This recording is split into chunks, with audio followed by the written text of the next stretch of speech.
عليكم ورحمة الله وبركاته. ازيكم حبايبي الحلوين؟ جايه النهارده اعمل لكم دبابيس فراخ كنتاكي، او زي ما بتقولوا كده.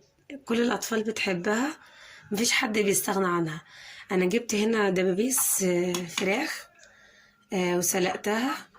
بعدين جبت الخلطة بتاعتي دي اللي هي بيض، فلفل وبصل وتوم بودر، ملح ورشة بهارات فراخ، ورشة كركم صغيرة. ضربتهم مع بعض في الخلاط ونزلت الدبابيس بالشكل ده.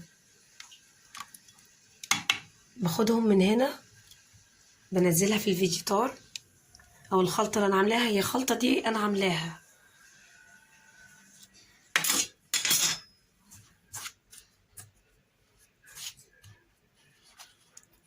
انا بنزلها في الفيجيتار او الخلطة اللي انا عاملاها، اللي هو دقيق وبقسماط ومعلقة نشا وتوابل وملح ومرقة. بحطها كده وباخد من هنا. بصوا انا بعملها بطريقة تانية خالص غير الطريقة اللي انتوا شايفينها دي. تمام. انا بعد ما باخدها كده، بعد ما بتبقى بالشكل ده وبخلص كل الكمية دي، بنزلها في الخلطة. بعدين بدخلها هنا في الفيجيتار. بعد كده بعد ما بتبقى بالشكل ده برجعها تاني كده، برجعها تاني، وبعدين بنزلها هنا تاني بالشكل ده. ليه؟ عشان ايه؟ حجمها يكبر، يعني تبقى حجمها ايه، مختلف غير الحجم اللي احنا متعودين عليه، يعني غير الشكل ده. هوريكم شكلها في الاخر يبقى عامله ازاي. طيب خليكم معايا.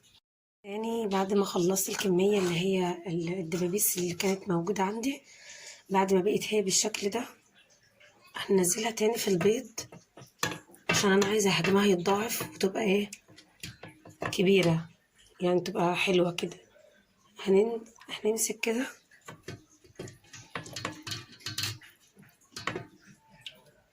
تاني عادي، هخلص كل الكميه وارجع لكم تاني.